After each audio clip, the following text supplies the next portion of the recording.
l'année commence très mal, vous le savez certainement, on est à moins 10% par rapport à l'année dernière, sachant que l'année dernière était la pire année de l'histoire de l'entreprise. Donc on est à moins 10 par rapport à une situation qui était déjà catastrophique. On a fait les forecasts. En gros, il va falloir écouler plus de 10 000 unités pour Noël. Ça va jamais le faire.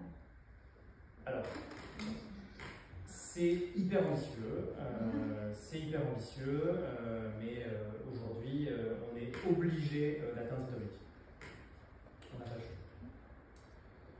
En ce qui me concerne, donc, les équipes commerciales voilà, elles se battent comme elles peuvent, elles vont faire tout ce qu'elles peuvent, mais on a un objectif assez ambitieux.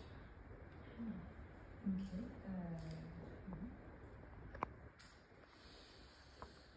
Pas de commentaires sur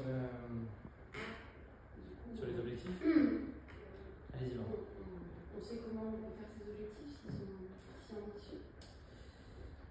Eh ben, ça va dépendre un peu de chacun, dans quelle mesure les équipes vont un peu donner le meilleur d'elles-mêmes. Est-ce qu'on va avoir des produits qui vont donner envie voilà, d'acheter? Ça va dépendre de beaucoup de paramètres. En tout cas, on a travaillé nous, sur des nouveaux produits et après, voilà, c'était durable, c'est du bois quoi. Donc oui, c'est dur. Voilà, après,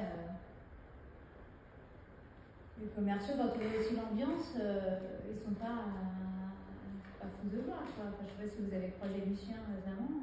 Oui, ça je vais vous en parler, Franck. Comment va-t-il? Je pense qu'il est au bon niveau. Ça c'est sûr, il est au bon niveau. Et puis les autres, c'est pas mieux. Hein.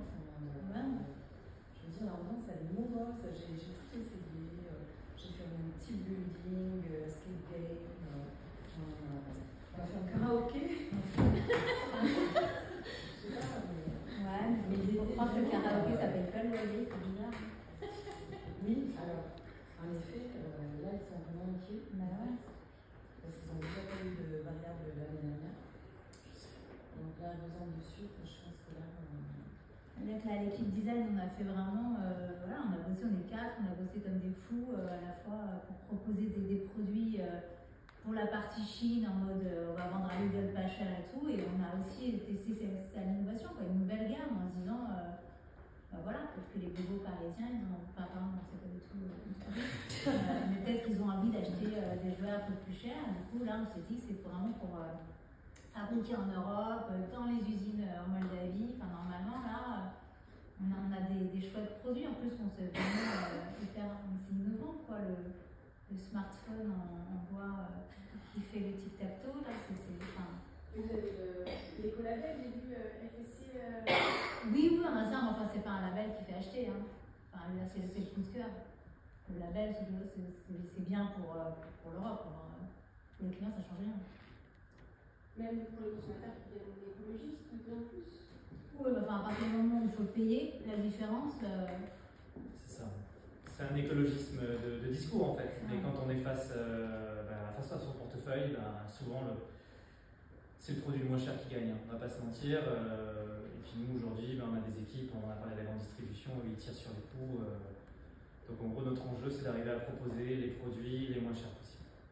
Oui, ou alors après, c'est pour ça qu'on a fait quand même cette gamme, la gamme un peu bobo, enfin voilà, on ne fait pas officiellement comme ça. mais c'est ça l'idée, c'est d'avoir des produits un peu innovants et différenciants, mais après c'est un vrai pari.